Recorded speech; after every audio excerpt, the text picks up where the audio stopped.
Hello everyone, this is Komal, your SST educator. Welcome back to your favorite channel Magnet Brains. Magnet Brains आपको provide कराता है high quality education, वो भी बिल्कुल free of cost. Kindergarten से लेके class 12 तक की सीबीएसई बोर्ड के कोर्सेज के साथ साथ आपको अदर स्टेट बोर्ड के भी कोर्सेज अवेलेबल है इन हिंदी मीडियम, जैसे कि UP board, Bihar board, Delhi board के कोर्सेज प्रॉपर सिस्टमैटिक वे में।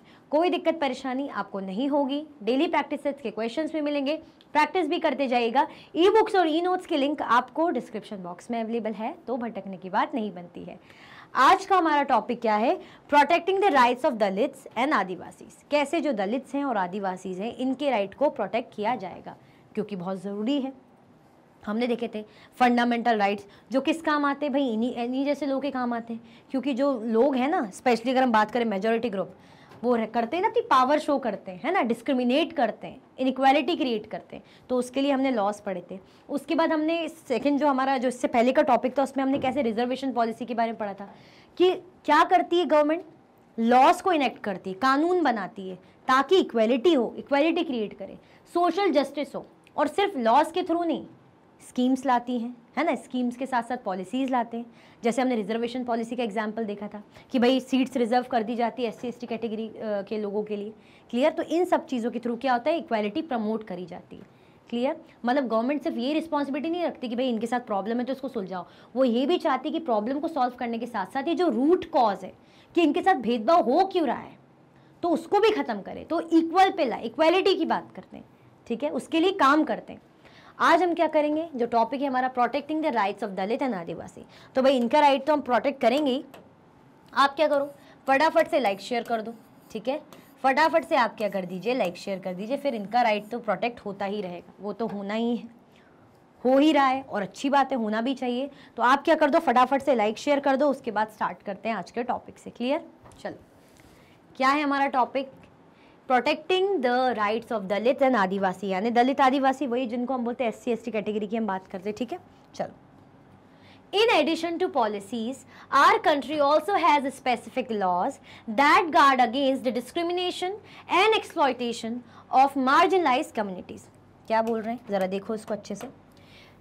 पॉलिसीज के साथ साथ जो हमारी कंट्री प्रोवाइड कर रही है, our country also has specific law that guard, particular specific कह सकते हैं, स्पेसिफिक स्पेशल जो हम कहते हैं, ऐसे कानून भी बनाए गए हैं दैट गार्ड अगेंस्ट डिस्क्रिमिनेशन। अगर किसी प्रकार का भेदभाव हो रहा है तो उसके अगेंस्ट गार्ड करना, मतलब सेफ करना, एंड एक्सप्लॉयटेशन, है ना, जो ह्यूमिलिएशन होता है, प्रताड़ना होती है, प्रताड़ित किया जाता है किनको, मार्जिनलाइज कम्युनिटी को, तो इनके लिए भी गवर्नमेंट काम करती है। मतलब सिर्फ ये नहीं कि क्या कर रहे हैं हम कि पॉलिसीज बना ली, लेकिन ऐसे स्पेसिफिक कानून भी बनाए गए हैं ताकि ये जो मार्जिनलाइज ग्रुप है इनके साथ जो डिस्क्रिमिनेशन होता है, एक्सप्लॉयटेशन होता है, उसके अगेंस्ट इन्हें प्रोटेक्शन मिले। Clear? Let us read the following case study adopted from a real life account to understand how Dalits use the protection that laws provide. ठीक है, हमें बोल रहे हैं कि let us read the following case, एक केस स्टडी है उसको रीड करेंगे, ठीक है, adapted from a real life account, मतलब रियल लाइफ इवेंट से लिया गया है। ऐसा नहीं कि बुकिश है, ये बनाया गया है स्टोरी आपको समझाने के लिए, ये रियल लाइफ एक्सपीरियंस से, मतलब रियल लाइफ अकाउंट से उठाया गया है। इसको पढ़ेंगे, इस केस को हम पढ़ेंगे to understand how Dalit use the protection that laws provide. कैसे जो दलित है वो कानून को यूज करते हैं जो प्रोवाइड करा गया है ना। अब देखो, एक बात ये भी है, हम बोलते हैं ना कि इंटेलिजेंस है, इंटेलिजेंस है। अब इंटेलिजेंस को यूज़ करना नहीं आ रहा तो क्या फ़ायदा। हम बोलेंगे अरे वाह आप तो फिजिकली बड़े स्ट्रांग हो, अब आप उसको यूज़ ही नहीं कर रहे, आप कुछ एथलेटिक वाले काम करो, है ना, ऐसी स्पोर्ट्स जो आप स्पोर्ट्स पर्सन बनो, ऐसे काम करो जो आपका जो फिजिकल आपका एंड्योरेंस बहुत अच्छा है तो उसको यूज़ करो। जैसे हम बोलते हैं ना, बेसिकली अगर आपके पास टैलेंट है तो उसका यूज़ करो। तो ऐसे अगर आपके पास सरकार ने, कॉन्स्टिट्यूशन ने आपके लिए राइट्स बनाए, कानून बनाए, तो उसको यूज़ करना भी तो आना चाहिए। तो ये रियल लाइफ अकाउंट से ली गई इन्फॉर्मेशन है जिसमें कि कैसे जो दलित कैटेगरी के हैं उन्होंने कानून को यूज़ करा, किस लिए, खुद के राइट को प्रोटेक्ट करने के लिए, है ना। अगर उनके साथ एक्सप्लॉयटेशन हो रहा होगा, डिस्क्रिमिनेशन हो रहा होगा, तो उन्होंने वो कानून का यूज़ किया। ठीक है, चलो। The villages of Jakmalpur are gearing up for a big festival. जो विलेज है, कौन सा, जो विलेजर्स हैं, मतलब विलेज का नाम क्या है, जकमलगुर। ठीक है, यहाँ के जो लोग हैं वो एक फेस्टिवल की तैयारी कर रहे हैं। ठीक है, फेस्टिवल के लिए बहुत प्रिपरेशन वगैरह चल रही है। Once in 5 years, the local deity is honored and priests from 20 neighboring villages come for this 5-day event. अब ये क्या होता है, ये 5 साल में एक बार होता है, ठीक है। 5 साल में क्या होता है, ये एक बार होता है, जिसमें जो उस गांव के जो लोकल डाइटी, मतलब जो भगवान को मानते होंगे, है ना, सबके अपने अपने भाई मान्यताएं हैं, बिलीफ्स हैं, जिस भी भगवान को माने, जो भी उनके ईश्वर होंगे, ठीक है, तो लोकल डाइटी को ऑनर किया जाता है ना। साथ में प्रीस्ट, पंडित जो है 20 आसपास के गांव से 20 जो है बुलाए जाते हैं, ठीक है। कम फॉर दिस 5-डे इवेंट, मतलब जो इस इवेंट ले आते हैं, मतलब जो आसपास से पंडित, अब आप समझ जाओ पंडितों की बात हो रही है, तो वो इस पूजा के लिए, वो जो पंडित है आसपास के 20 गांव से सारे पंडित है आते हैं इस पूजा के लिए, ठीक है, जो 5 साल में एक बार होती है। क्लियर, आगे बढ़े, चलो। The ceremony begins with a member of the Dalit community washing the feet of all the priests and then bathing in the water used for this. अब सेरेमनी क्या है, ये कहा गया है कि जो मेंबर है, जो दलित कम्युनिटी का इंसान है, वो क्या करेगा, वो इन पंडितों के पैर धोएगा और जो पैर धुला हुआ पानी है उससे वो नहाएगा। कितनी गलत बात है, आप सोचो, ठीक है, लेकिन क्यों, दलित है तो उनके साथ ऐसा ट्रीट किया जा रहा है। ओके, तो सेरेमनी कैसे शुरू होती है, वो मेंबर है जो दलित कम्युनिटी का, वो क्या बोल करेगा, जो पंडित है पंडितों के पैर धोएगा और उसके बाद क्या करेगा, जो पानी है इस वाटर को नहाने में यूज करेगा। In Jakmalgur, the person who performed this task belong to Ratnam's family. अब जकमलगुर जो गांव है, यहाँ पे जो ये टास्क परफॉर्म करेंगे वो कौन है, मतलब पर्सन कौन है, रतनाम्स फैमिली का, रतनाम की फैमिली है, वहां से बिलोंग करता है, मतलब वहां का है। His father and grandfather had both performed the same task before him। अब उसके पिताजी, उसके दादाजी, अब वो दलित ग्रुप का है तो ऑब्वियसली उसके पिताजी दादाजी दलित ही हैं, तो वो भी ये टास्क कर चुके हैं, मतलब पंडितों के पैर धो और उससे स्नान करो, नहा लो। Though they were never allowed to enter the temple, this ritual was viewed as a great honor bestowed on them on this special occasion। हालांकि उन्हें कभी भी अलाउ नहीं करा गया टेम्पल में एंटर करने को। जैसे अब अगर आप भीमराव अम्बेडकर का देखेंगे तो मंदिरों में जाना मना, पढ़ाई लिखना मना, है ना, कुएं का पानी यूज करने से मना, मतलब एक्सेस नहीं दे रहे। तो ऐसे ही जैसे टेम्पल में इनको कभी ऐसे जाना अलाउ किया ही नहीं गया। This ritual was viewed as a great honour. ये रिचुअल है जो परंपरा करी जा रही है ना, रीति रिवाज करे जा रहे हैं, इसको क्या माना जाता है कि अरे तो बहुत ऑनर की बात है ना, एक बहुत ही फक्र की बात है, अपन बोलते हैं ना कि बहुत अच्छी बात है, किस्मत वाले हम, ऐसा मौका मिल रहा है तो बहुत अच्छी बात है, हम इसको अच्छा मानते हैं बेसिकली, ठीक है।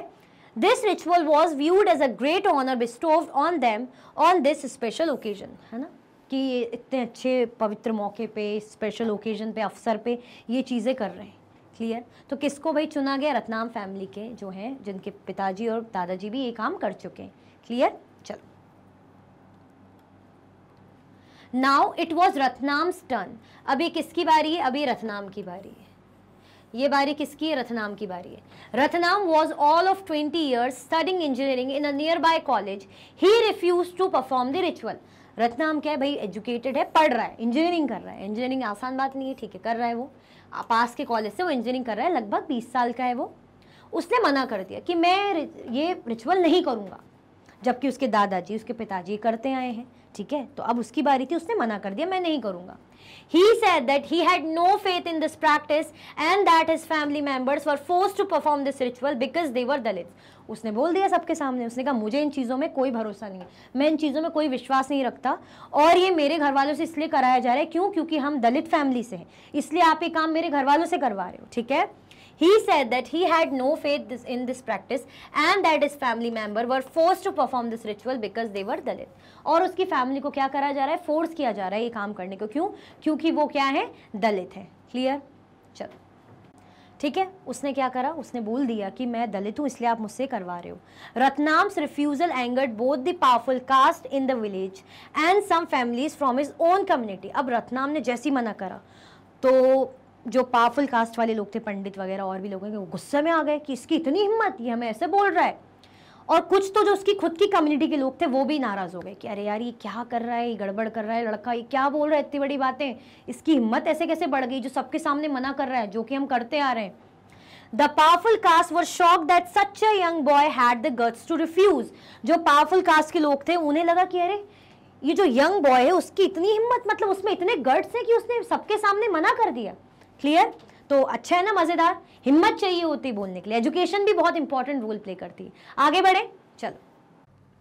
They believe that it was Ratnam's education which allowed him to imagine that he could start comparing himself with them. हमने देखा था ना कि रत्नाम ने क्या करी, बहुत ज्यादा मतलब उसने करेज दिखाया, सबके सामने उसने आवाज उठाई कि नहीं, मैं ना ये रीति रिवाजों में मानता, इस रिचुअल में मैं नहीं मानता, मेरे फैमिली करती होगी लेकिन मैं ऐसा नहीं करूंगा। ठीक है, उसने सीधे सीधे साफ ये बोल दिया। जब उसने बोला तो उसके फैमिली वाले तो शॉक्ड थे ही, उसके अपने ग्रुप के लोग भी शॉक्ड थे, कम्युनिटी के, है ना। साथ में फिर तो जो अपर कास्ट के लोग थे, तो वो तो आप समझ ही सकते हो कि कितना उनको अंदर से कि इसने ये बोल कैसे दिया, इसने तो हमारी बेइज्जती कर दी। तो उन्हें ये लगा कि ये क्या है, रत्नाम की एजुकेशन है। That it was Ratnam's education which allowed him to imagine that he could start comparing himself with them. उन्होंने माना कि अब हमने देखा था 20 ईयर ओल्ड था रत्नाम और इंजीनियरिंग कर रहा था, तो उनको ये लगा कि ये जो इतना जो मुंह खोल रहा है ना ये लड़का, ये इतना सा लड़का जो आज हमारे सामने आवाज उठा रहा है ना, तो ये इसकी एजुकेशन है, ज्यादा ही पढ़ा लिखा बन रहा है ना, इसकी एजुकेशन के कारण इसका आज ये मुंह खुल रहा है कि हम अपनी एजुकेशन के दम पे हमसे कंपेयर कर रहा है, अपर कास्ट वाले लोगों से खुद को कंपेयर कर रहा है। Those from Ratnam's own caste were fearful of angering the powerful. अब जो उसके खुद के लोग थे, उसकी अपनी कास्ट के लोग थे, होता है ना कि अगर लोअर कास्ट के लोग हैं या ऐसे लोग हैं जो लेस पावरफुल है, तो उनके उस बीच में से अगर कोई कुछ बोले तो साथ वाले भी डरते हैं कि अरे यार ये तो हम सबको फंसवाएगा। वही वाली बात है ना, जैसे टीचर से अगर एक बच्चा मुंह चला ले, है ना, तो बाकी बोलेंगे अरे गए, इसने ये बात बोल दी, अब मैम और गुस्सा करेगी, अब मैम देखना कहीं टेस्ट ना ले ले या मैम और होमवर्क ना दे दे, ऐसी डर लगता है। तो ये लोग भी डरने लग गए, है ना, कि रत्नाम ने मुंह तो चला लिया है, अब तो मतलब गुस्सा भी कर रहे, है ना, थोड़ा उनको भी लग रहा है और डर भी रहे हैं बहुत ज्यादा कि अभी जो अपर कास्ट के लोग ये तो बहुत ज्यादा हो गए नाराज। Many worked on their field as daily wage laborers. ये इसलिए भी डर गए थे कि अरे यार हम तो इनके यहाँ पे काम करते हैं, अगर गुस्से में इन्होंने, जो पावरफुल कास्ट वाले लोग हैं, इन्होंने हमें निकाल दिया नौकरियों से, तो हमारा खाना पानी कैसे चलेगा। हर कोई भी हो, सबसे पहले इंसान यही सोचता है ना कि भाई नौकरी ना जाए, नौकरी बहुत इंपॉर्टेंट होती है। तो उन्हें लगा कि जैसे भी जो भी है हम इनके यहाँ काम करते हैं, अगर इन्हें गुस्सा आ गया और इन्होंने हमें निकाल दिया फिर क्या होगा, वो भी सिर्फ किसकी वजह से, रत्नाम के जवाब की वजह से। If the dominant caste decide to not call them, then what would they earn? How would they survive? वो इस फिक्र में थे कि यार हम तो इनकी क्या करते भाई, हम इनके डेली वेज लेबरर है, मतलब जैसे बुलाया काम पे और डेली वेज बोलते हैं, बेरोजगार जो डेली वेज पे जो मिलता है रोजगार, जैसे जिस दिन काम किया उस दिन आपको मिल गई पैसा, जिस दिन काम किया फिर उस दिन पैसा मिल गया, फिर नहीं करा नहीं मिला। तो ऐसे ही उनको ये लगता था कि अरे अगर हमें काम पे नहीं बुलाएंगे तो हमारी अर्निंग कैसे चलेगी, हमारी लाइवलीहुड कैसे चलेगी। तो इस बात से बहुत ज्यादा वो लोग डरे हुए थे, है ना, कि हम सरवाइव कैसे करेंगे। सही बात है, इसमें इनका भी डर वैसे गलत नहीं है, होता है एकदम से यही लगता है कि अरे यार कहीं कमाने का जरिया ना खत्म हो जाए। They also declared that he wrath of the local deity would strike them if they refused to give in.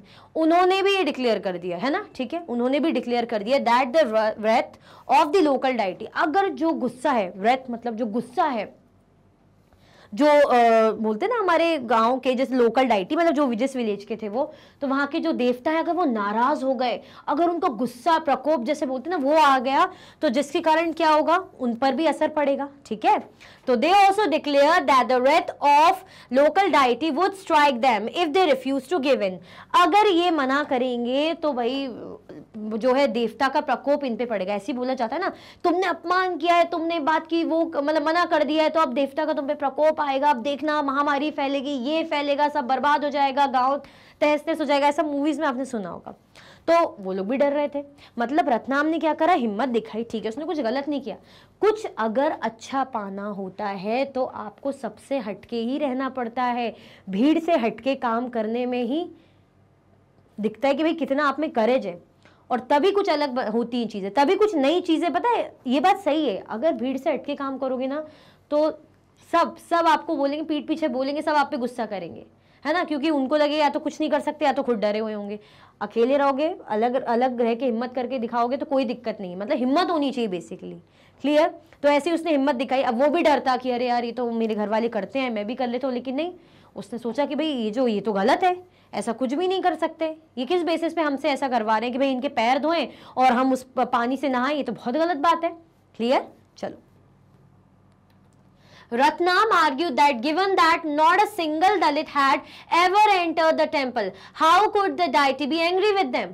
अब रत्नाम ने बोला कि क्यों भाई देवता का प्रकोप हम पे आएगा, हमें तो टेंपल में ही नहीं जाने दिया, जब भगवान की पूजा ही नहीं करने दी तो भगवान हम पे गुस्सा भी कैसे होगा।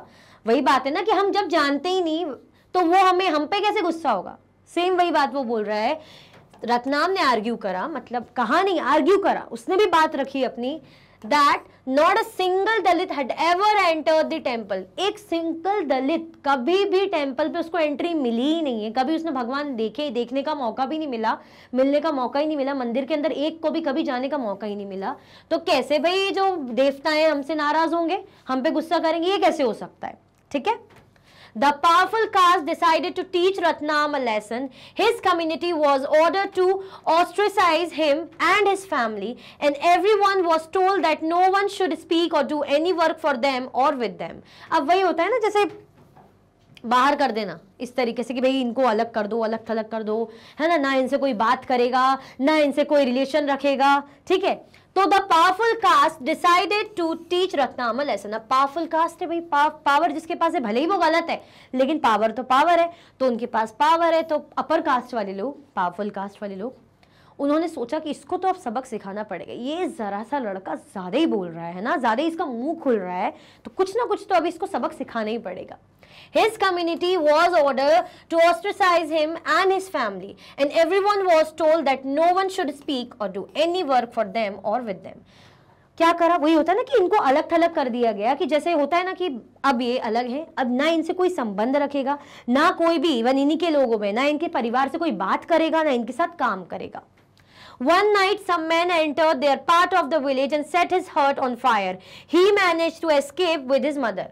अब लोगों को तो गुस्सा भी भड़का हुआ था, तो एक दिन वन नाइट सम मैन, कुछ लोग, कुछ आदमी लोग भाई इनके जो है विलेज में एंटर हुए और उनका जो हट है, झोपड़ी जहां पे रहता होगा रत्नाम, उसको जला दिया।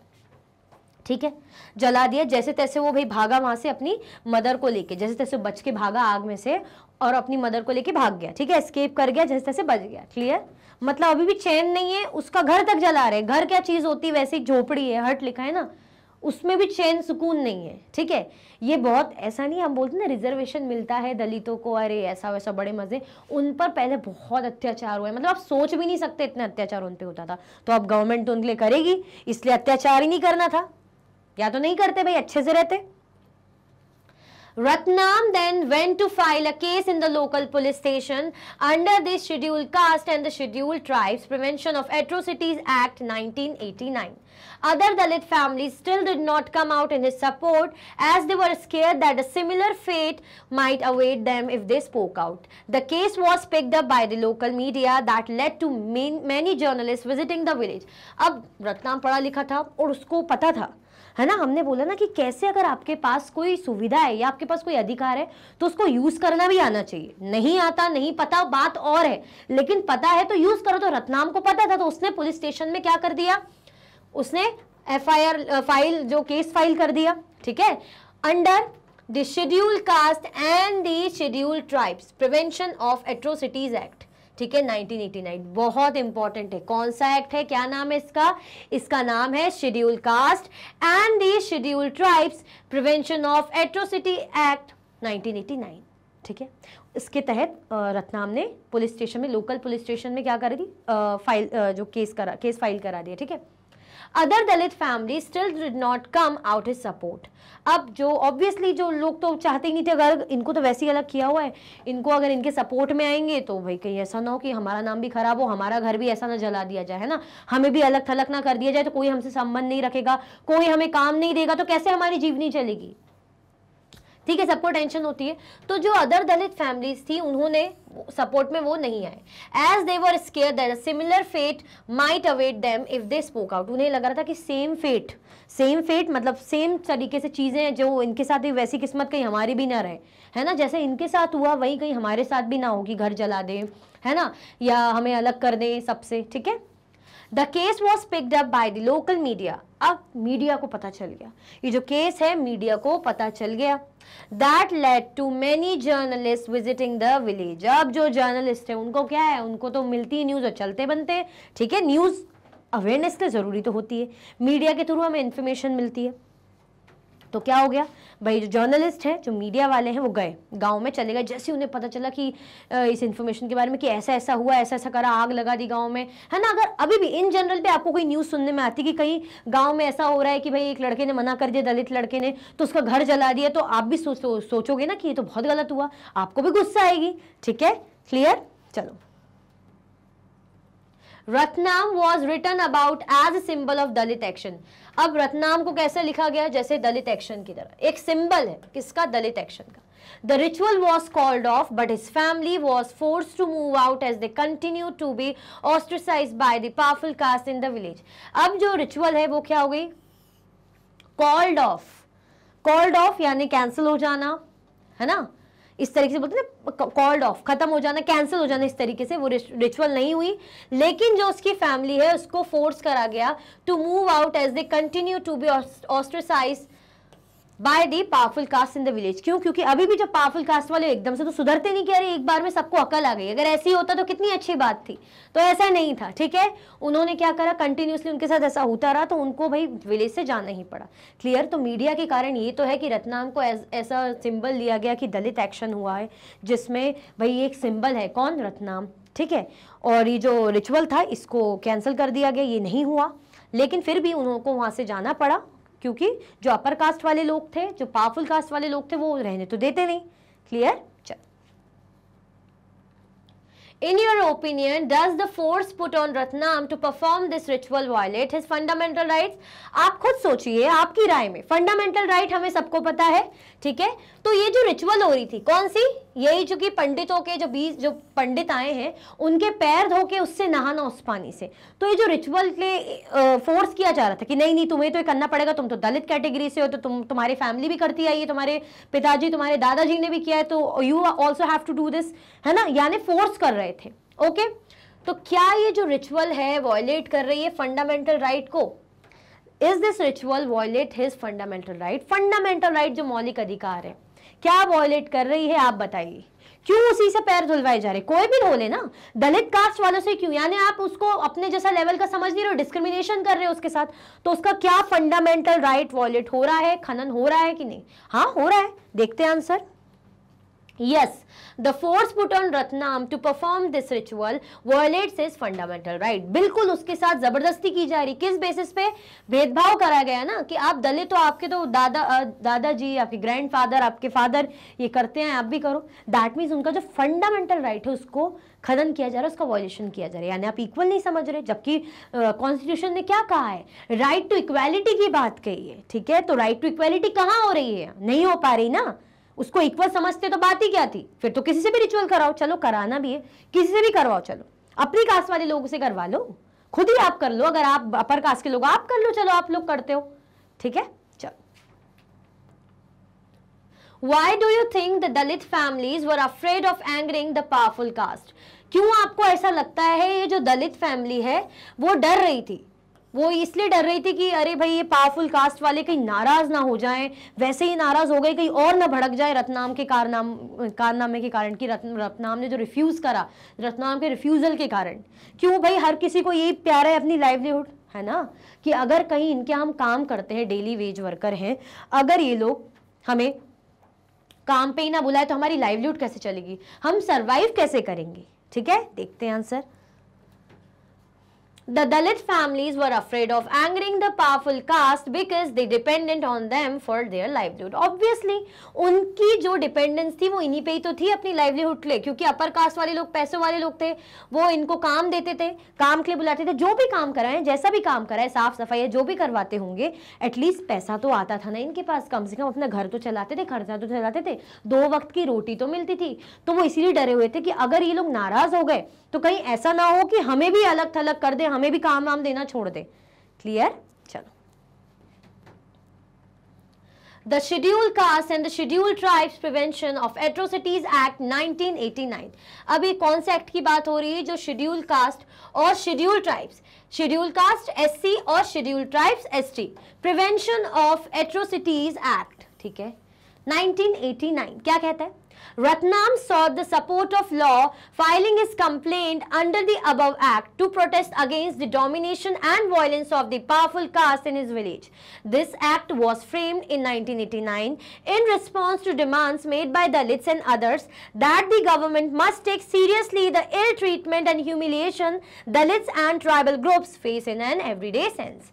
जैसे कि मैंने आपको बताया था कि रतनाम के साथ क्या हो रहा था, डिस्क्रिमिनेशन हो रहा था, ह्यूमिलिएशन हो रहा था, जबरदस्ती आप कैसे उससे पैर धुलवा सकते हो, वही क्यों, सिर्फ दलित ही क्यों, तो दैट मीन्स दलित और ट्राइबल ग्रुप पे अत्याचार है ना। अगर हम अभी दलित की बात करें, क्योंकि जो रतनाम दलित फैमिली से था, दलित ट्राइबल उनको सेम ही वो करते हैं, SC ST सेम कैटेगरी में माना जाता है, उनको भाई अपने इक्वल नहीं समझते लोग, ठीक है। तो एक्ट क्या कहता है, रतनाम ने क्या करा, सपोर्ट लिया इस कानून का, है ना, इस कानून का, इस लॉ का रतनाम ने सपोर्ट लिया, बिल्कुल लेगा, उस पढ़ा लिखा था, उसको पता था ना कि हमारे लिए ये हमारे लिए बना हुआ है एक्ट, तो हम क्यों नहीं इसको यूज करें अगर हमारे साथ गलत हो रहा है ना। आप इतना, तब भी उसने फाइल नहीं कराया था, उसने कब फाइल कराया, जब उसका घर चला दिया, तो बनता है भाई फाइल कराना, गुस्सा नहीं आएगी, ठीक है।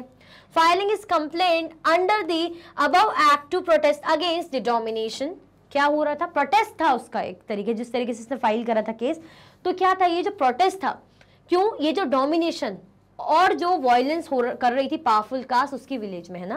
पावरफुल कास्ट क्या कर रही थी, डोमिनेशन ही तो कर रही थी, डोमिनेट करती थी लोअर कास्ट वालों को, है ना, जो चाहे मन चाहे चीजें करा ली, उनको उनसे काम करा लिया, ह्यूमिलिएट करा लिया, इल ट्रीट करा कि तुम तो छोटी कास्ट के लोग हो, तुम्हें ये नहीं करने दिया जाएगा, वो नहीं करने दिया जाएगा, भाई हमारे पैरों के धुले पानी से नहाओ, ये कितनी गलत, कितनी गंदी बात है, खुद ही सोचिए, ठीक है।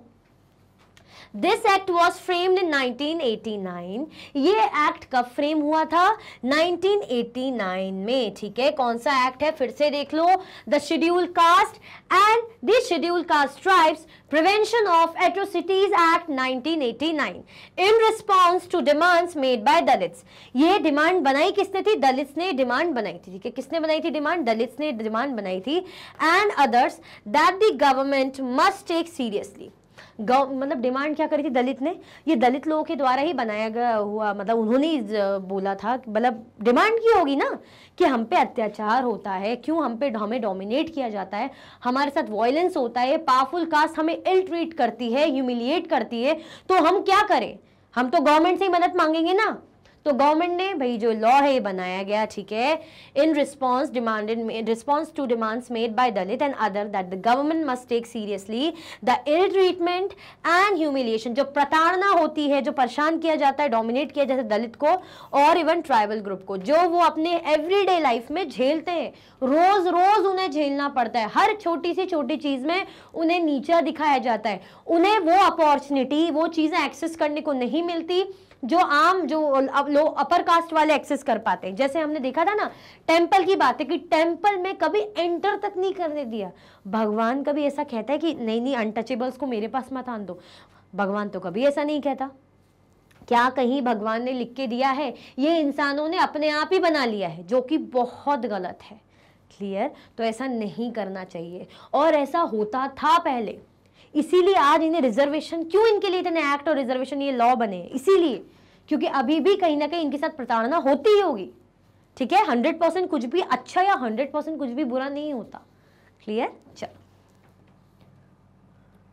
while such treatment had persisted for a long time, it had acquired a violent character in the late 1970s and late 1980s. 1970s and 1980s। क्या बोल रहे हैं, ये जो ट्रीटमेंट है इनको भाई करा जाता है, बनाया जाता है, ठीक है, जो होता रहता है, जो चीजें होती रहती है, it had acquired a violent character in the late 1970 and 1980।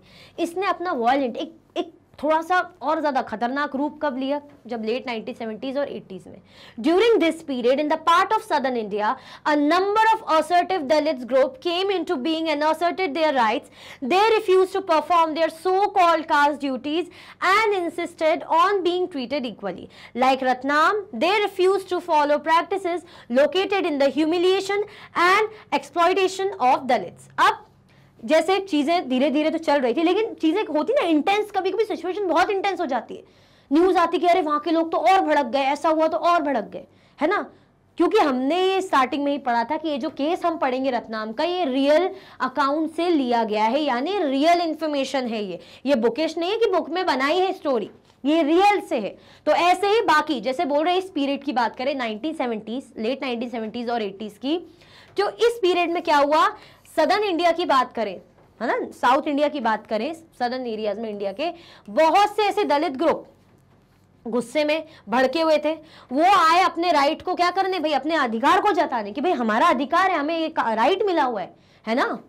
They refuse to perform their so called caste duties, उन्होंने मना कर दिया कि हम क्यों करें, यही पैर धुला के भाई हम पैर धोएं, हम उससे नहाएं, या और भी चीजें होती होंगी, हमने तो अभी एक ही देखी, हो सकता है और भी चीजें होती और होती भी होंगी, तो हम क्यों करें, हमें भी तो इक्वल राइट चाहिए। और फंडामेंटल राइट तो राइट टू इक्वालिटी की बात करता है कि किसी भी प्रकार का discrimination on the basis of caste, creed, religion, sex या बर्थ के बेसिस पे आप नहीं कर सकते किसी के साथ डिस्क्रिमिनेशन, है ना। तो फिर क्यों, तो उन्होंने अपने राइट की बात करी ना कि हमारे पास अधिकार है, तो क्यों हमसे ऐसा कराया जा रहा है, तो उन्होंने मना कर दिया, है ना। तो मना कर दिया तो बातें भड़की, है ना, मामला थोड़ा सा गर्म हुआ बेसिकली कि हमें भी इक्वली ट्रीट किया जाए ना, हम ये क्यों, ये सो कॉल्ड कास्ट ड्यूटीज हम क्यों परफॉर्म करें, ठीक है, हमें भी इक्वल ट्रीटमेंट चाहिए। तो like Ratnam they refuse to follow practices, उन्होंने भी जैसे रत्नाम ने मना करा ना कि मैं इन सब में नहीं मानता, क्यों करें हम, हमें भी इक्वल ट्रीटमेंट चाहिए, तो ऐसे ही इन्होंने भी बात कही। And located in the humiliation and exploitation of Dalit, क्योंकि ये जो प्रैक्टिसेस है इनमें मतलब क्लियर दिख रहा है ना, इनके साथ जो होता है ह्यूमिलिएशन, प्रताड़ना होती है, एक्सप्लॉयटेशन होता है, तो साफ मना कर दिया गया। तो ये मामला मतलब इस ड्यूरेशन में बहुत इंटेंस हुआ था, लोगों ने, दलित पीपल ने अपनी बात कही थी कि हमें हमारा अधिकार चाहिए, हमें राइट चाहिए, हमें भी इक्वल ट्रीटमेंट चाहिए। क्लियर, कोई कंफ्यूजन दिक्कत तो नहीं भाई, कोई कंफ्यूजन दिक्कत तो नहीं कि कैसे अपने राइट को यूज करना भी इंपॉर्टेंट है, ठीक है, अपने राइट को इंपॉर्टेंट है यूज करना टाइम से, ठीक है। तो आप भी टाइम से काम कर दो, लाइक और शेयर कर दो फटाफट से, फटाफट से क्या कर दीजिए, लाइक शेयर कर दीजिए जल्दी जल्दी से, बिना किसी कंजूसी के, है ना, कोई कंजूसी नहीं होनी चाहिए, दिल खोल के बिल्कुल लाइक एंड शेयर कीजिए। This resulted in the more powerful caste unleashing violence against them. In order to indicate to the government that untouchability was still being practiced and in the most hideous manner, Dalit groups demanded new laws that would list the various sorts of violence against Dalit and prescribe stringent punishment for those who indulge in them. Likewise, throughout the 1970s and 80s, Adivasi people successfully organized themselves and demanded equal right and for their land and resources to be returned to them. अब यहाँ पे क्या बात हो रही है कि भड़क गए थे, बहुत ज्यादा भड़क गए थे गुस्से में कि नहीं हमें भी इक्वल ट्रीटमेंट चाहिए ना, हमें भी हमारा अधिकार चाहिए। क्यों? क्योंकि कॉन्स्टिट्यूशन ने तो दिया ही है अधिकार, तो फिर किस बेसिस पे हमें जो अनइक्वल ट्रीट किया जा रहा है, हम भी इंसान ही है ना, तो क्यों हमसे ये सब चीजें कराई जा रही, सो कॉल्ड ये कास्ट ड्यूटीज हम क्यों करें। This resulted in the more powerful caste unleashing violence against them. अब इसके कारण क्या हो गया, जो मोर पावरफुल कास्ट थी, more powerful caste obviously upper caste की बात कर रहे हैं, तो this resulted in the more powerful caste unleashing violence against them, है ना। अब जो पावरफुल कास्ट जो क्या करती थी, अत्याचार कर रही थी, है ना, अत्याचार करती थी, तो जिसके कारण क्या होगा, वो अब थोड़ा सा चीजें तो कंट्रोल में आएगी ना, थोड़ा सा चीजें कम होगी। In order to indicate to the government that untouchability was still being practiced and in the most hideous manner, Dalit group demanded new laws that would list the various sorts of violence against Dalit and prescribe stringent punishment for those who indulge in them. अब जो government थी, in order to indicate to the government that untouchability was still being practiced, देखो untouchability even अभी भी होती होगी, अभी भी होती है, हम सोचते हैं ना कि अब तो खत्म हो गई होगी, हाँ चीजें बिल्कुल अबॉलिश्ड है, कोई नहीं कर सकता, ये पनिशेबल क्राइम है, हमने देखा था ये, है ना, अभी पढ़ा था लास्ट क्लास में हमने बहुत अच्छे से जब चैप्टर स्टार्ट करे थे हम कि पनिशेबल क्राइम है ये, बट स्टिल ये अभी भी होती है और होती भी आएगी, क्योंकि 100% कुछ भी नहीं होता, ठीक है। पर जब जब जिसके बारे में पत्ते खुलेंगे, मतलब भेद खुलेगा ना जिसका, तो पकड़े पड़ेगी उसको, मतलब पनिशमेंट भी जरूर मिलेगी उसको, ठीक है। छुपे हुए हैं बात अलग है, कभी ना कभी जब सामने आएंगे ना तो फिर मिलेगी इनको सजा, मिलनी भी चाहिए, ठीक है। तो still being practice and in the most hideous manner, Dalit group ने डिमांड करा कि नए लॉ बनाए जाए, नए कानून बनाए जाए, ठीक है, जिसमें जिस भी प्रकार के हमारे साथ अत्याचार होते हैं, वायलेंस होता है दलित पीपल के साथ, तो जो पनिश कर, मतलब जो हमारे साथ ऐसा कर रहा है, जो हम पे अत्याचार कर रहा है, जो हमारे साथ इल ट्रीट कर रहा है, उसको क्या करें, बिल्कुल पनिशमेंट मिले, सजा मिलनी चाहिए उसको, ऐसी डिमांड दलित पीपल करने लग गए। Likewise, throughout the 1970s and 1980s, Adivasi people successfully organized themselves and demanded equal rights. अब 1970s 1980s में ये मामला बहुत ज़्यादा उठ रहा था, बहुत भड़क रहा था कि इक्वल राइट, इनको सज़ा दो, जो हमारे साथ अत्याचार करते हैं या करेंगे किसी के भी साथ, उनको सज़ा मिलनी चाहिए, ठीक है, जो इस तरीके से हमें अनइक्वल ट्रीट करेंगे, डिस्क्रिमिनेट करेंगे, सज़ा मिलनी चाहिए। तो अब धीरे धीरे क्या हो गए थे, ये लोग थोड़े से अपने अधिकार के लिए बात करने लग गए थे, ठीक है, और डिमांड करने लग गए थे कि हमें भी एक समान अधिकार चाहिए, and for their land and resources to be return to them, उनकी जो ज़मीन है, जो उनकी रिसोर्सेज है, वो उन्हें वापस मिलनी चाहिए। क्लियर आया समझ में? ठीक है, चलो, मतलब धीरे धीरे क्या हो रहे थे, थोड़ा सा स्ट्रिक्ट कि भाई नहीं, अब तो अधिकार चाहिए, मतलब चाहिए। और सही बात है, कोई भी चीज़ कब तक दबी रहेगी, कब तक आप सोचो, कब तक कोई सहेगा, कभी ना कभी तो ऐसा होता है ना कि भड़ाक से फूटता है गुस्सा, ठीक है। चलो, Pandit, look in your heart for knowledge, tell me where untouchability came from since you believe in it, mix red juice, white juice and air, the body bakes in a body, we eat by touching, we wash by touching, from a touch the world was born, so who's untouched, asked Kabir, only she who is free from delusion। ये कौन कह रहे हैं, ये बात कबीर कह रहे हैं, ठीक है। In this poem, इस पोएम में देखो क्या कह रहे हैं Kabir, Kabir is challenging the priest by directly questioning at him about where untouchability came from. Kabir बस ये डायरेक्टली पंडित लोगों से पूछ रहे हैं कि ये अनटचेबिलिटी आप लोग करते हैं हो कि छुआछूत है, ये है, छोटे कास्ट वाले लोग हैं, अछूते हैं, मतलब हम इनको छुएंगे नहीं, ये हमारे आएंगे नहीं, इस तरीके की आप चीजें करते हो, ठीक है, लेकिन ये अनटचेबिलिटी आई कहां से, ये अनटचेबिलिटी शुरू हुई कहां से, ठीक है। तो कबीर क्या कर रहे हैं, चैलेंज कर रहे हैं प्रीस्ट से, उनसे क्वेश्चन कर रहे हैं डायरेक्टली कि ये अनटचेबिलिटी भाई चीज आई कहां से है। He asked the priest to look for knowledge in his heart and not in the scriptures। उन्होंने प्रीस्ट को कहा, जो पंडित है, अब ब्राह्मण लोगों ने बनाए हुए नियम थे, ठीक है, उन्होंने प्रीस्ट से कहा कि क्या करो, नॉलेज देखो, ज्ञान को प्राप्त करो, ज्ञान को देखो। He asked the priest to look for knowledge in his heart and not in the scriptures। Scriptures में ना देख के आप दिल में ऐसे देखो, हार्ट में देखो। Kabir goes on to describe how every human body is made of blood and air and has spent 9 months in the mother's womb। Kabir यही बताना चाह रहे हैं कि आप ये देखो ना कि कोई भी ह्यूमन बीइंग हो, जैसे सोयराबाई का हमने देखा था, वो क्या कह रही थी, वो भी तो ये कह रही थी कि सबका जन्म एक ही जैसा हुआ है ना, कोई ऐसे तो है नहीं कि भगवान ने बिल्कुल ये बिल्कुल बहुत खूबसूरत से फूलों के बीच में एक बेबी आया है, प्रॉपर वही प्रोसेस होती है जो सबकी होती है, ऐसी होता है ना, सेम तरीके से बेबी होता है, ऐसा तो नहीं कि कोई अचानक से आ गया, है ना। तो वही कह रहे हैं कि यहाँ पे भी क्या है, कबीर भी यही कह रहे हैं कि every human body is made of blood. कोई भी ह्यूमन बीइंग हो, चाहे अपर कास्ट हो चाहे लोअर कास्ट हो, वो भाई खून से बना है, ब्लड से बना है, एयर से बना है। और उसने भी 9 महीने भाई जो है अपनी मदर की वॉर्म यानी कोक में, हम बोलते हैं ना वॉर्म, पेट में, वो भी 9 मंथ रहा है। 9 मंथ रहते हैं बेबीज। क्या कुछ अलग था क्या 15 महीने रहा है या सिर्फ 1 महीने, कुछ अलग है या पेट में नहीं रहा, दिमाग में रहा, ऐसा कुछ है क्या? खुद सोचिए, वही है ना, या अचानक से चमत्कार हो गया, बिल्कुल प्रेजेंट हो गया प्यारे से खूबसूरत से फूल की पालकी में? नहीं ना, सेम प्रोसेस है ना, सब वही तरीके से बने हैं ना, कुछ अलग है आप बताइए? नहीं। And that everything in the world is created by touching something, whether it be a pot, a human being or a painting। वो ये कह रहे हैं कि कोई भी चीज टच करने से ही बनी। अगर आप कोई पेंटिंग बना रहे हो, या किसी का जन्म भी हो रहा है, या इवन ह्यूमन बीइंग भी, वो किससे बना है? टच करने से ही बना है, रियलिटी है। क्लियर? चलो, He takes the word untouchable and gives it a very different meaning। उन्होंने वही वर्ड पकड़ा untouchable, कि आप अछूते होने की बात करते हो, ठीक है। He takes the word untouchable and gives it a very different meaning। और इसे क्या दिया? एक अलग ही different meaning दिया, है ना। इन्होंने यहाँ कितनी प्यारी बात की कि वर्ल्ड में कोई भी चीज, दुनिया में कोई भी चीज बिना छुए बनी ही नहीं है। अगर आप कोई घड़ा बना रहे हो तो बिना छुए क्या घड़ा बन जाएगा? कोई ह्यूमन बीइंग बिना टच करे नॉट पॉसिबल, ठीक है। कोई भी पेंटिंग बिना टच करे नॉट पॉसिबल। फिर क्यों हम ऐसा बोलते हैं छूते वाई? ठीक है, तो इन्होंने अनटचेबल को एक अलग ही मीनिंग दिया। That's nice.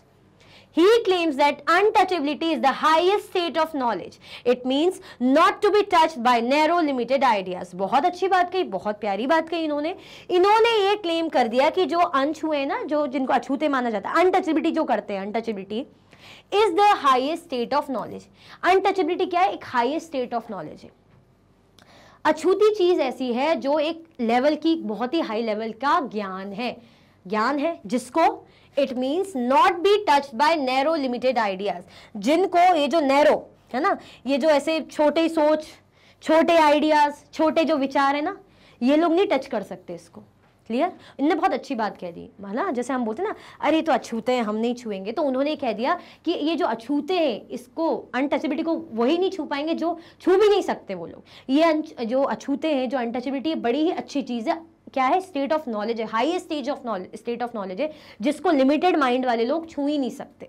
तो अच्छी बात है, अच्छी बात है, बहुत अच्छी बात कह रहे हैं। Therefore, Kabir finally turns the idea of untouchability on its head from the lowest to the highest state that a human being can achieve. उन्होंने अनटचेबिलिटी का मतलब ही बदल दिया। क्या कहा उन्होंने? उन्होंने ये कह दिया, मतलब बोल रहे ना, ऑन इट्स हेड, मतलब ऊपर पहुंचा दिया लोएस्ट पॉइंट से, किसमें? हाईएस्ट पॉइंट में पहुंचा दिया कि जो है ह्यूमन बींग्स जिसको अचीव कर सकते हैं अगर अनटचेबिलिटी है। तो अनटचेबिलिटी मतलब एक नॉलेज है, एक हाई लेवल का नॉलेज है, जिसको ये जो लोग छूना नहीं चाहते ना, और छू भी नहीं सकते। क्यों? क्योंकि ये लिमिटेड माइंड सेट वाले लोग हैं। क्लियर? आया समझ में? तो ये कौन इतनी प्यारी प्यारी, इतनी अच्छी बातें कर रहे हैं? कबीर कह रहे हैं कि आप किस बेसिस पे छुआछूत की बात करते हो, ये अनटचेबिलिटी आई कहाँ से? कोई भी चीज़ बिना छुए पॉसिबल ही नहीं है, चाहे पेंटिंग बनना हो, चाहे ह्यूमन बीइंग बनना हो, है ना। Without touching nothing is possible. ठीक है? क्लियर? आया समझ में? चलो। They too had to face the anger of powerful social groups and were subject to a great deal of violence. ये हम ये पढ़ रहे थे ना, ये यहाँ पे कि 1970s में, 1980s में काफ़ी ज़्यादा मामला बहुत ज़्यादा भड़का था, गुस्से में आए थे जो दलित ग्रुप के लोग और डिमांड कर रहे थे कि नहीं, हमें इक्वल राइट चाहिए। किस बेसिस पे भाई हमें इस तरीके से ट्रीट किया जा रहा है? ठीक है। They too had to face the anger of powerful social groups. उन्हें भी भाई कभी ना कभी जो powerful social groups है उनका भी जो है गुस्सा झेलना पड़ा। Were subject to a great deal of violence, जिसके साथ भाई, जिसके कारण बहुत ज़्यादा violence हुआ। This is why this act contains a very long list of crimes, some of which are too horrible even to contemplate. Even इस act में ऐसी ऐसी चीजें हैं जो बताई भी नहीं जा सकती, टू हॉरिबल। ठीक है? तो this is why this act contains a very long list of crimes. जो क्राइम होता है दलित और आदिवासी ग्रुप के अगेंस्ट, जो भी लोग क्राइम करते हैं, अपर कास्ट के लोग या जो भी कर रहे हैं, तो इसकी पूरी बहुत बड़ी लिस्ट है। और कुछ तो इतनी ज्यादा हॉरिबल है जो कि बताई भी नहीं जा सकती। The act does not only describe terrible crimes, but also lets people know what dreadful deeds human beings are capable of. In this sense, laws such as these seeks to both punish as well as influence the way we think and act. मतलब बहुत ही ऐसी ऐसी चीज़ें भी इसमें list में शामिल है जो अत्याचार, जो बहुत ही, मतलब जो हम सोच भी नहीं सकते, बोल भी नहीं सकते, ऐसी ऐसी चीज़ें होती आई हैं जो इस लिस्ट में शामिल है कि ये पनिशेबल है, ये क्राइम है। लेकिन उसको अब क्या बोले उस तरीके से। The act does not only describe terrible crimes, ये एक्ट सिर्फ टेरेबल क्राइम्स को नहीं डिस्क्राइब करता, but also lets people know what dreadful deeds human beings are capable of. मतलब ये बताया जा रहा है कि कितनी घिनौनी से घिनौनी हरकतें जो है इंसान कर सकता है। In this sense, laws such as these seeks to both punish, इसीलिए ये जो कानून बने हैं, ये क्यों बनाया है? ताकि ये जो घिनौना काम जो करते हैं, जो गंदे काम करते हैं, जो ऐसी चीज़ करते हैं जो ह्यूमन बींग्स के भी सोच के भी खिलाफ है, तो क्या होना चाहिए भाई? पनिशेबल होना चाहिए। Both punish as well as influence the way we think and act. मतलब ये हमारे जो थिंकिंग, ताकि हम एक बार सोचें वो चीज़ को, एक्ट में लाने से, एक्शन करने से, मतलब प्रैक्टिकली करने से, या सोचने में भी एक बार मतलब सोचें उस बारे में। ठीक है? क्लियर हुआ? चलो। The act distinguish several levels of crime. ये जो एक्ट है डिस्टिंग्विश करता है बहुत से लेवल ऑफ क्राइम्स। ठीक है? Firstly, it lists modes of humiliation that are both physically horrific and morally reprehensible and seeks to punish those who force a member of a scheduled caste or scheduled tribe to drink or eat any inedible और अनऑक्सपियस substance, मतलब force किया जाता है उनको खाने पीने के लिए ऐसी बेकार चीजें, ऐसे क्राइम्स भी इसमें शामिल है। जैसे क्या बोल रहे हैं? पहली चीज मोड्स ऑफ ह्यूमिलिएशन। ठीक है?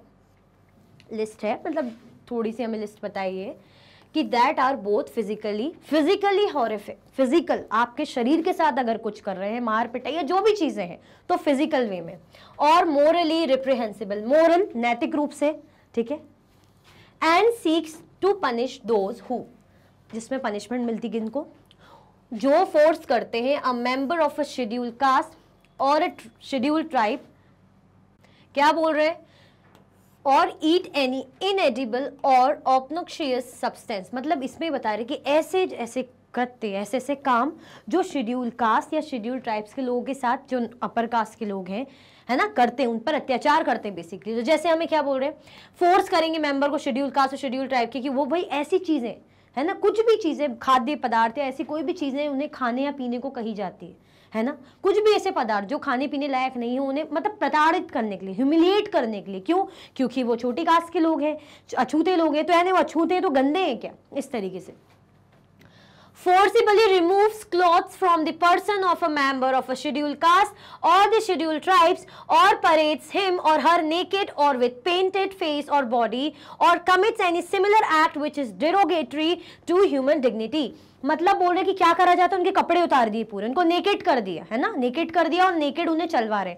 तो आप सोचिए कितना घिनौना काम है कि किसी को बिना कपड़ों के, किसी के कपड़े उतार के, चाहे वो आदमी हो औरत, तो उनके कपड़े उतार के उनको चलवाया जाता है नेकेड। तो आप सोच सकते हैं कि कितना ज्यादा गलत होता है। तो इसके लिए भी पूरा कानून है, ठीक है। तो बोल रहे हैं ना, forcibly remove clothes from the person of a member of schedule caste और अ शेड्यूल ट्राइब, चाहे शेड्यूल कास्ट का, शेड्यूल ट्राइब का, उनको क्या करा, नेकेड करा, कपड़े उतरवाए और उन्हें ऐसी परेड करवा रहे, मतलब पूरी दुनिया जहां देख रही है उनको नेकेड। तो आप सोचिए उनको कैसा लगता होगा, कितना गंदा उनके साथ बिहेवियर होता होगा, ठीक है। या उनकी बॉडी पे नेकेड वो है, उनकी बॉडी पे, फेस पे पेंट कर दिया। तो आप सोचे, आप इमेजिन करिए वो चीज कि कितना घिनौना है ना, कि बोलेंगे ना राक्षस इंसान, राक्षसी इंसान, प्रवृत्ति उनकी कैसी होगी। मतलब मेरे को तो इतना गुस्सा आ रहा है ना, लग रहा है कि बस मैं क्या करूं, लेकिन क्या करें, सजा है, कानून उसी के लिए है, ठीक है। ऐसी ऐसी चीजें कराते हैं जो इंसान की डिग्निटी को क्या करता है, खराब करता है। मतलब आप खुद ही इमेजिन कर सकते हैं कि उनको कुछ भी खिलाना पिलाना, वो नहीं चाह रहे उनकी इच्छा से, उनके साथ ऐसा ट्रीटमेंट करना, तो ये क्या है, ये गलत है। क्लियर हुआ, आया समझ में, कोई कंफ्यूजन, दिक्कत तो नहीं है भाई। चलो, secondly, it lists action that dispossess Dalit and Adivasis of their meager resource or which force them into performing slave labor. Thus, the act sets out to punish anyone who wrongly occupies or cultivates any land owned by or allotted to a member of a scheduled caste or a scheduled tribes, or gets the land allotted to him transferred. हमें क्या बता रहे, साथ में और चीजें, जैसे secondly ये और क्या लिस्ट में लाते हैं, जैसे कोई भी चीजें, है ना, किसी की जगह ऐसे छीन लेना इस तरीके से, ऑफ देयर मीगर रिसोर्स, मतलब जो भी उनके पास रिसोर्स है वो भी उन्हें, मतलब अपने काम के लिए। Secondly, it list action that dispossesses Dalits and Adivasis of their meagre resource, meagre मतलब बहुत ही कम रिसोर्सेज, और which force them into performing slave labour, जिसके कारण भाई उन्हें क्या करना पड़ता है, बड़ी मुश्किल से, और वैसे उनके पास ज्यादा कुछ होता नहीं है, और उनको स्लेव लेबर, दास वाला काम करना पड़ता है, दासों वाला, ठीक है। Thus, the act sets out to punish anyone. इसलिए एक्ट क्या कहता है, किसको पनिश करेगा, anyone who wrongly occupies or cultivates any land owned or allotted to a member of a scheduled caste or scheduled tribes, or gets the land allotted to him transferred. मतलब अगर कोई भी जो लैंड किसको allotted है, जो land किसका है, कोई भी दलित ग्रुप का या ट्राइबल ग्रुप का, और उनसे कोई भी लैंड ट्रांसफर कराता है अपने पास, कोई भी अपर कास्ट का है कोई भी, या छीनता है, तो इसके खिलाफ भी क्या है, कानूनी कार्रवाई होगी, क्योंकि लॉ है, एक्ट है। And at another level, the act recognizes that crimes against Dalit and tribal women are of a specific kind, and therefore seeks to penalize anyone who assault or uses force and on any woman belonging to a scheduled caste or a scheduled tribe with intent to dishonor her. Even और भी चीजें, जैसे बेचारी दलित group है, tribal group है, तो ये माना जाता है ना कि यार ये तो छोटे कास्ट के लोग हैं, इनका साथ देगा ही कौन, ये तो वैसे ही हेल्पलेस लोग हैं। तो किसी भी औरत पर अत्याचार, अब आप समझ सकते हैं, ह्यूमिलिएशन, कुछ भी अंडरस्टूड है, इतना तो आप समझदारी हैं कि अगर कोई औरत है, चाहे वो दलित ग्रुप की हो, चाहे वो ट्राइबल ग्रुप की हो, तो क्या कैसा ट्रीटमेंट, कुछ भी उनके साथ गलत सलत कर सकते हैं, है ना। तो उसके खिलाफ भी क्या है भाई, कानूनी कार्रवाई, मतलब उसके खिलाफ भी एक्ट हमें प्रोवाइड करता है प्रोटेक्शन, ठीक है। तो therefore seeks to penalise anyone, सजा मिलेगी किसको, जो असॉल्ट करेगा या किसी भी औरत पे, मतलब स्पेशली हम ट्राइबल और दलित ग्रुप की बात करें, उन पे जबरदस्ती करेगा, ठीक है। तो शेड्यूल कास्ट या शेड्यूल ट्राइब की women with intent to dishonour, ठीक है, क्लियर हुआ। मतलब बेसिकली इनके लिए कानून ये प्रोवाइडेड है, एक्ट में चीज़ें हैं कि किसी जो शेड्यूल ट्राइब और शेड्यूल कास्ट के लोगों को या तो गंदा संदा खिलाना, है ना, ज़बरदस्ती उनको नेकेड करके सड़कों पे चलवाना, उनकी बॉडी पेंट कर देना, है ना, और फिर बस पता नहीं क्या मज़ा मिलता है, गॉड नोज। फिर साथ में हमने देखा अगर उनकी जो ज़मीन है उसको कोई ट्रांसफ़र कर ले या उसको हड़प ले तो वो भी नहीं कर पाएगा, उसके अगेंस्ट भी प्रोटेक्शन है। साथ में अगर कोई दलित और ट्राइबल वुमेन के साथ कोई असॉल्ट या कुछ गलत हो रहा है, फोर्सफुली उनके साथ कुछ ऐसे एक्ट्स हो रहे हैं, तो उसके खिलाफ भी पूरा प्रोटेक्शन है। Clear. Question, can you list 2 different provision in 1989 act? आप 1989 एक्ट में क्या कर सकते हो, 2 डिफरेंट प्रोविजन जो मिले हुए हैं वो बता सकते हो, वो क्या कर सकते हो, बता सकते हो क्या बता सकते हो कि नहीं, जल्दी बताओ, देखते हैं। The 2 different provision in the 1989 act are, देखिए जरा क्या है। The act recognizes that crimes against Dalit and tribal women are of a specific kind and therefore seeks to penalize anyone who assault or uses force on any woman belonging to a scheduled caste or scheduled tribe with intent to dishonor her। ये अभी just हमने पढ़ा था ना यहाँ पे, ये अभी हमने यहाँ पे पढ़ा था कि नहीं पढ़ा था, पेनलाइज वगैरह, यहाँ पे seeks to penalize anyone, यहाँ पे वही चीज है। क्या कह रहे हैं कि ऐसा act, the act recognises that crimes against Dalit, ऐसा एक्ट, ये एक्ट क्या प्रोटेक्शन देता है, अगर किसी भी प्रकार का क्राइम हो रहा है, किसके लिए, किसके अगेंस्ट, दलित या ट्राइबल वुमेन के अगेंस्ट, ठीक है, या उनको भाई असॉल्ट किया जा रहा है तो उनको पेनलाइज किया जाएगा, पेनल्टी वगैरह लगेगी, ठीक है। एनीवन हु असॉल्टर, और अगर किसी भी प्रकार का फोर्स या जोर जबरदस्ती हो रही है गलत तरीके से, भाई जो भी चीज़ें आप समझदार हैं, कुछ भी ऐसा गलत हो रहा है किसके साथ, शेड्यूल कास्ट और शेड्यूल ट्राइब की वुमेन के साथ, तो उनको क्या सजा मिलेगी, ठीक है। It lists action that dispossess Dalit and Adivasis of their meager resource or which force them into performing slave labor। इनमें साथ में और भी क्या क्या है, जैसे दलित और जो आदिवासी ग्रुप के लोग हैं, है ना, वैसे ही उनके पास क्या है, जो उनकी रिसोर्सेज को छीनना, मतलब रिसोर्सेज पर एक्सेस नहीं देना। कुछ भी चीज़ें रिसोर्सेज पे भाई सबका अधिकार होता है, अगर उन्हें वो रिसोर्सेज पे अधिकार ना देना, उनको एक्सेस नहीं करने देना, ठीक है, बेसिक चीज़ों पे उनको अधिकार ना मिलना, तो उसके खिलाफ भी क्या है, उनको पूरा प्रोटेक्शन है। या उनसे किसी प्रकार का स्लेव लेबर कराना, ठीक है, दास वाली मजदूरी, ठीक है। चलो, look up the glossary and write in your own words what you understand by the term morally reprehensible। एक टर्म आया था ना, morally reprehensible, तो एक ग्लॉसरी में हम जब लास्ट होता है ना चैप्टर का लास्ट, तो वो बोला है ग्लॉसरी में देख के आपको ये टर्म के बारे में बताना है, तो हम अभी इसका आंसर करते हैं। ग्लॉसरी तो हम बाद में वो भी देखेंगे, ठीक है। चलो, morally reprehensible is used to describe any act which violates all norms of decency and dignity and goes against the values that a society has accepted। मतलब एक सोसाइटी ने लिमिट तय कर रखी, ठीक है, लिमिट होती है, औरतों की इज्जत करो, आदमियों की इज्जत करो, जानवरों की इज्जत करो। आजकल बताने में भी अच्छा नहीं लग रहा है, लेकिन इवन एनिमल्स तक सेफ नहीं है। मैं ज्यादा इसको डीपली एक्सप्लेन नहीं करूंगी, लेकिन एनिमल्स तक भी सेफ नहीं है, तो ये ह्यूमैनिटी के खिलाफ है। मतलब ऐसी चीज जो बिल्कुल ही अनैतिक है, जो आप खुद सोचिए कि मतलब जानवर तक सेफ नहीं है आज के टाइम पे, तो औरतों की तो क्या ही बात करनी, ठीक है। तो मतलब ऐसे इनह्यूमन वाले एक्ट जो मतलब कोई बोलते ना कोई दरिंदा ही कर सकता है, तो जो अनैतिक है बिल्कुल, ठीक है, तो वो क्या बोल रहे हैं, मोरली रिप्रेहेंसिबल, मतलब ऐसे act which violets all norms of decency, मतलब एक डिसेंसी होती है उसको सब तोड़ डालना, हद पार ही कर देना बहुत ज्यादा, and dignity and goes against the values that a society has accepted. एक वैल्यू होती है, एक सीमा बनी हुई है, लेकिन उसको पूरा तार तार कर देना, तोड़ के, ये नहीं सोचना कि समाज क्या सोचेगा। मतलब आप किसी को बता भी ना पाओ, ऐसे कृत्य जो करता है, ऐसे काम जो करता है, वो उसी के लिए बोल रहे हैं। ऐसे एक्ट को, ऐसे कामों को क्या बोला जा रहा है, मोरली रिप्रेहेंसिबल। हम क्या बोलते हैं, मोरल वैल्यूज। मोरल वैल्यूज क्यों बोलते हैं मोरल वैल्यूज? नैतिकता, दूसरों की इज्जत करना, रिस्पेक्ट करना, है ना, दूसरों के प्रति दया दिखाना, ऑनेस्ट रहना, लॉयल रहना। अगर आप ऐसी उल्टी उल्टी चीजें कर रहे हो जो बोल भी नहीं सकते, किसी को बता भी नहीं सकते, दैट मीन्स उन्हीं बातों को कह रहे हैं मोरली रिप्रेहेंसिबल। क्लियर? चलो, the scourge of manual scavenging, ये क्या बता रहे हैं? The scourge of manual scavenging, ठीक है, देखते हैं क्या बोल रहे हैं। Manual scavenging refers to the practice of removing human and animal waste, excreta using brooms, tin plates and baskets from dry latrines and carrying it on the head to disposal ground some distance away। आप सोच सकते हैं, image देखिए, ऐसी गंदगी उठाना, गंदगी है ना, गंदगी जो ह्यूमन लैट्रिन्स है ना, अब आप समझते भाई अब इसको ज्यादा वो करने की जरूरत नहीं है, जो ह्यूमन वेस्ट बेसिकली है ना, जो बोलते हैं ना मॉर्निंग में जाइए बिल्कुल खाली पेट होकर आइए, तो ऐसी गंदगी उठाते हैं। आप खुद देखिए, इतनी गंदगी आप देख नहीं सकते, बगल से नहीं गुजर सकते, वो उठाते हैं लिटरली। ऐसा नहीं कि कुछ मास्क पहने, देखो बिल्कुल ऐसे ही खुले में, तो बेचारों को ये काम करना पड़ता है। आप सोचिए जरा, आप खुद सोचिए, इस चीज को इमेजिन करिए। तो manual scavenging refers to the practice of removing human and animal waste, जो ह्यूमन और एनिमल वेस्ट है ना, ह्यूमन बींग्स भी वेस्ट, ह्यूमन बींग का वेस्ट होता है, एनिमल्स भी करते हैं, जिनके आप पेट्स होंगे तो पता ही होगा कि बाहर घुमाने ले आते हैं मॉर्निंग में, क्यों भाई, जरूरी है सबको, ठीक है।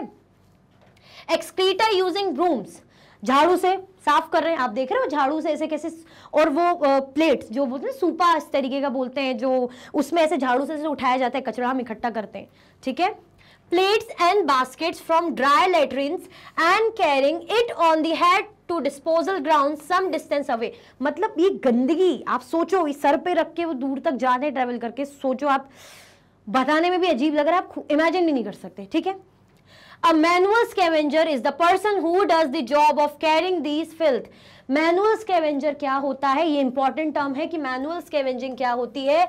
इसका मतलब जो गंदा संदा, चाहे एनिमल वेस्ट हो चाहे ह्यूमन बींग्स का वेस्ट हो, उसको उठाता है, झाड़ू से साफ करता है और लेके दूर तक जाता है फेंकने के लिए, ठीक है, ये होता है मैनुअल स्कैवेंजिंग। मैनुअल स्कैवेंजर क्या होता है? इज द पर्सन, वो पर्सन जो इंसान ये काम करे, जैसे ये जो काम करे इसको मैनुअल स्कैवेंजिंग बोलेंगे, लेकिन इनको क्या बोलेंगे? मैनुअल स्कैवेंजर, ठीक है, क्लियर। जैसे हम बोले ना, शी इज वर्किंग, वो काम कर रही है, वर्किंग, मैं बोलेंगे शी इज अ वर्कर, वो काम कर, मतलब वर्कर है, ठीक है, एम्प्लॉय वर्कर है, काम करने वाली, समझ रहे हो, तो वही वाली बात है, ठीक है। तो मैनुअल स्कैवेंजर कौन? जो ये गंदा संदा उठाने का काम करता है। आप सोचिए जरा, इंसानों का, जानवरों का, सोचिए। This job is mainly done by Dalit women and young girls। ये काम कौन करता है? औरतें करती हैं और छोटी छोटी बच्चियां करती, यंग गर्ल्स करती हैं। भाई सोचो जरा आप।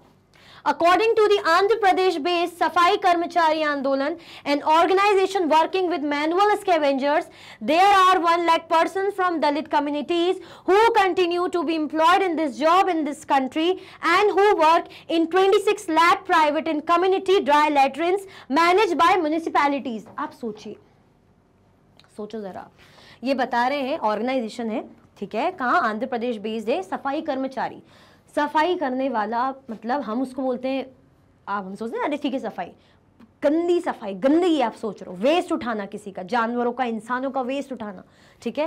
तो ये ऑर्गेनाइजेशन ये क्या बता रहा है, जो मैनुअल स्कैवेंजर्स होते हैं, जो ऐसी जो गंदगी उठा रहे हैं, ठीक है, क्या करते हैं? देयर आर 1 लाख पर्सन, कितने? लगभग 1 लाख लोग हैं। कहाँ से आए? दलित कम्युनिटी से आए, ठीक है। Who continue to be employed in this job, जिनको इन्हीं कामों में रखा जाता है, जिनका काम यही है गंदगी उठाने का, ठीक है, जिनका काम ये गंदगी उठाने का है, ठीक है। This country and in this job in this country and who work in 26 lakh private and community, है ना, जो लगभग 26 लाख प्राइवेट उसमें काम करते हैं और community dry latrines manage by municipalities, जो भाई म्यूनिसिपैलिटीज का काम होता है ना ये सब साफ सफाई करवाना, तो उसमें इन दलित लोगों को जॉब दे रखी, मतलब एम्प्लॉयड है, यहाँ पे काम करते हैं ये गंदा संदा उठाने का, ठीक है। देखा ना हमने कि क्या करते हैं, वेस्ट, ह्यूमन वेस्ट या एनिमल वेस्ट उठाते हैं, क्लियर। तो मैनुअल स्कैवेंजिंग जो ये गंदा संदा उठाने का काम करते हैं, मतलब कर रहे हैं, और मैनुअल स्कैवेंजर जो ये काम कर रहा है, क्लियर, आया समझ में? चल, Manual scavengers are exposed to subhuman conditions of work and face serious health hazards। बिल्कुल, आप किसी का वेस्ट उठा रहे हो जो बॉडी से पूरा वेस्ट निकल रहा है, या एनिमल का वेस्ट आप उठा रहे हो, है ना, यही बोला ना हमने, वो भी कैसी, ड्राई लैट्रिन्स। आप सोचो उसको साफ कर रहे हैं वो, तो उसको उठाना, तो क्या उनको बीमारी नहीं होगी? हम बोलते ना गंदा संदा कचरा पड़ा है, कीड़े मकोड़े घूम रहे हैं, वो हम पे बैठेंगे, हमारे खाने पे लगेंगे। तो आप सोचो वेस्ट पर अगर वो खुद उठाने का काम कर रहे हैं तो उनको क्या बीमारी नहीं लगेगी? तो उनको सीरियस हेल्थ हजार्ड हो सकते हैं, बिल्कुल। They are constantly exposed to infections that affected their eyes, skin, respiratory and gastrointestinal systems. बिल्कुल उनकी आंखों पे असर नहीं पड़ेगा, वो जो गंदगी है, वेस्ट है, उसको अब वो ब्रीथ तो करेंगे, बिना सांस लिए तो काम नहीं करेंगे, कि सांस ही नहीं लेना, सांस कब तक रोक के कोई काम करेगा, सांस लेंगे। अब वो गंदगी सब कुछ वो अंदर पूरे जाएगी, रेस्पिरेटरी सिस्टम पूरा अफेक्ट पड़ेगा, है ना, इंटेस्टाइन्स में, वो गैस्ट्रो इंटेस्टाइन ये जो सिस्टम है पूरा यहाँ पे इम्पैक्ट पड़ेगा। तो क्या उन्हें बीमारियां नहीं होगी, उनको इन्फेक्शन नहीं होंगे, उनको स्किन इन्फेक्शन या किसी भी प्रकार के इन्फेक्शन नहीं होंगे? बिल्कुल हो सकते हैं। They get very low wages for the work they perform. जो काम वो करते हैं, जो सबसे खतरनाक काम है, जान पर बनाने वाले काम है, उसके लिए उन्हें बहुत कम तनख्वाह मिलती है, वेज मिलता है, ठीक है। Those working in urban municipalities earn 200 rupees per day and those working privately are paid much less. अब जो अर्बन म्यूनिसिपैलिटीज में करते हैं, जो शहरों की म्यूनिसिपैलिटीज में काम करते हैं, उनको कितने मिलते हैं पर डे के? 200, और जो प्राइवेट बेसिस पे काम करे तो उनको तो और कम।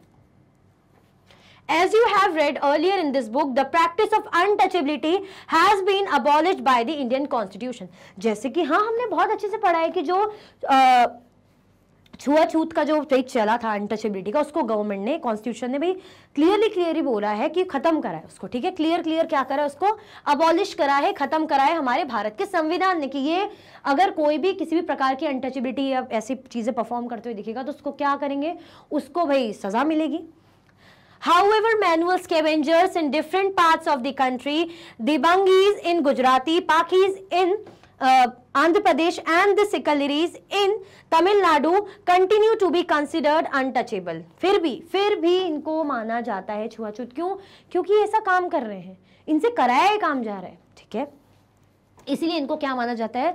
अनटचेबल माना जाता है। तो मैनुअल स्कैवेंजर अलग अलग कंट्री में, हमारे जो इंडिया की बात करें, अलग अलग पार्ट्स में, जैसे उनको हम बोलते हैं ना, अरे भंगी लोग हैं जो ये काम करते हैं, साफ सफाई करने का, सुना होगा आपने, गुजरात, और पखीज इन आंध्र प्रदेश और सिकलियर्स in Tamil Nadu continue to be considered untouchable. इनको क्या माना जाता है? अनटचेबल माना जाता है। क्यों? क्योंकि भाई ये काम कर रहे हैं। क्लियर? ये क्या है?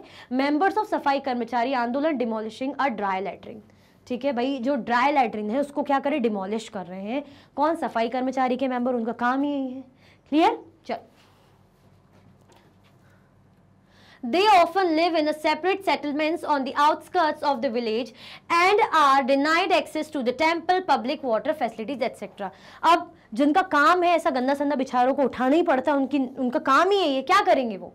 उनको काम ही दिया जाता है, तो वो काम ऐसा कर रहे हैं तो उनको क्या करा जाता है? अलग थलग, कि नहीं मंदिरों में ये नहीं आएंगे, ये तो अछूते लोग हैं, है ना, ये जो वाटर फैसिलिटीज है जो सब यूज कर रहे हैं उसको ये लोग यूज नहीं कर सकते। यानी बेसिक चीजों से क्या इनका एक्सेस छीना जा रहा है। स्पेशली वाटर तो बेसिक नीड है, ठीक है। तो they often live in separate settlements on the outskirts of the village and are denied access to the temple, public water facilities, जैसे कि मैंने बताया। In 1993, the government passed the Employment of Manual Scavenger and Construction of Dry Latrines Prohibition Act। क्या करा government ने? 1993 में जो government है उन्होंने पास करा एक एम्प्लॉयमेंट ऑफ मैनुअल स्कैवेंजर, ठीक है, and construction of dry latrine prohibition act, ठीक है, ये एक्ट गवर्नमेंट ने निकाला, पास करा। This law prohibits the employment of manual scavengers as well as the construction of dry latrines. इसमें क्या क्या चीजें गवर्नमेंट ने क्या करा? ये लॉ ने क्या करा? प्रोहिबिट करा। जो एम्प्लॉय है जिनको क्या काम दिया जा रहा है? मैनुअल स्कैवेंजर का, है ना, ये जो गंदगी पड़ी जैसे हमने देखा था उसको उठाना, ह्यूमन वेस्ट हो गया या एनिमल वेस्ट हो, उसको उठाना सर पे रख के, लिटरली सर पे रख के उसको दूर तक ले आना। तो ऐसा तो है नहीं कि उठा लिया और वहीं फेंक दिया, उठा के आप ट्रेवल कर रहे हो उसको लेके, सोचो जरा, आप सोच सकते हो, ठीक है। तो the manual scavenger as well as the construction of dry latrines, ठीक है, इनको क्या करा गया? इनका कंस्ट्रक्शन की ड्राई लैट्रिन्स बनेगी, उसका कंस्ट्रक्शन भी रुकवा दिया, ठीक है। साथ में जो और क्या प्रोहिबिट करा? मैनुअल स्कैवेंजर के लिए जो इनको जॉब दी जाती है, एम्प्लॉयमेंट, इसे भी रोका गया। In 2003, the Safai Karmachari Andolan and 13 other organizations and individuals, including 7 scavengers, filed a PIL in the Supreme Court. PIL, क्या किसी को PIL पता है? PIL क्या होता है? हमने पढ़ा है, जब हम जुडिशरी के बारे में पढ़ रहे थे तो हमने PIL पढ़ा था ना, क्या है? Public interest litigation. अच्छा, इसमें हमने क्या देखा था कि अगर जैसे किसी के साथ अत्याचार हो रहा है तो वो अगर अपने बिहाफ में केस फाइल नहीं करा पा रहा तो दूसरा कोई ऑर्गेनाइजेशन या दूसरे पर्सन वो उनके बिहाफ में केस फाइल कर सकते हैं। जैसे हम देख सकते हैं कि कौन सा वाला इसके कारण वो आया था, वो पढ़ा था ना मिड डे मील का, इसी के थ्रू आया था, PIL के थ्रू। ये हमने बहुत अच्छे से पढ़ा था, अगर याद हो तो, कि पता चला आगे का पढ़ रहे हैं और पीछे का भूलते जा रहे हैं। इसलिए जो है ऐसा कभी नहीं पढ़ाएंगे कि लास्ट चैप्टर पहले पढ़ा दिए, इसलिए तो बोल रहे कड़ी से कड़ी जुड़ी हुई है, कड़ी खाने वाली कड़ी नहीं, ये वाली मतलब तार से तार जुड़ा हुआ है, ठीक है। तो PIL क्या करा, फाइल करा किसने? 2003 में जो सफाई कर्मचारी आंदोलन हुआ और 13 जो है अदर ऑर्गेनाइजेशन, 13 ऑर्गेनाइजेशन और इंडिविजुअल्स होंगे और भी लोग होंगे, और इसमें कौन कौन इंक्लूडेड थे? 7 स्कैवेंजर्स। क्या करा? Filed a PIL in the supreme court. Supreme court में इन्होंने PIL को फाइल करा था। The petitioner complain that manual scavenging still existed and it continued in government undertakings like the railways. अब पेटिशनर ये कंप्लेन कर रहे हैं कि जो मैनुअल स्कैवेंजिंग है, मतलब ये जो गंदगी उठाना, वेस्ट उठाना, ये अभी भी चल रहा है। स्पेशली अगर हम बात करें, ये जैसे रेलवेज में तो ये चल ही रहा है, कंटिन्यूसली चीज़ें चल रही हैं। मैंने बताया ना, कोई भी कानून कितना भी कुछ भी बन जाए तो 100% उसको अप्लाई लोग माने, ऐसा हो ही नहीं सकता। जबकि हमें पता है किसी का मर्डर करने में क्या हो जाएगा, उम्र कैद हो जाएगी, फांसी लग सकती है, लेकिन नहीं, फिर भी मर्डर करेंगे। किसी का रेप करने में, है ना, रेप कर रहे हो तो भी सोचो कितनी बड़ी सजा है। बच्ची, छोटी छोटी माइनर चाइल्ड जो है गर्ल्स का, फिर भी कोई नहीं डरता, करते हैं, फैमिली मेंबर्स तक कर लेते हैं। तो वही ना, दिमाग दिमाग खराब हो जाता है जब डर ही नहीं है कोई। तो अगर सब मानने लग जाते तो कितना अच्छा होता, लेकिन 100% नहीं होती ना चीजें। क्लियर? समझ में आया अच्छे से कि नहीं आया? The petitioners sought enforcement of their fundamental rights. The court observed that the number of manual scavengers in India had increased since the 1993 law. It directed every department, ministry of the union government and state governments to verify the facts within 6 months.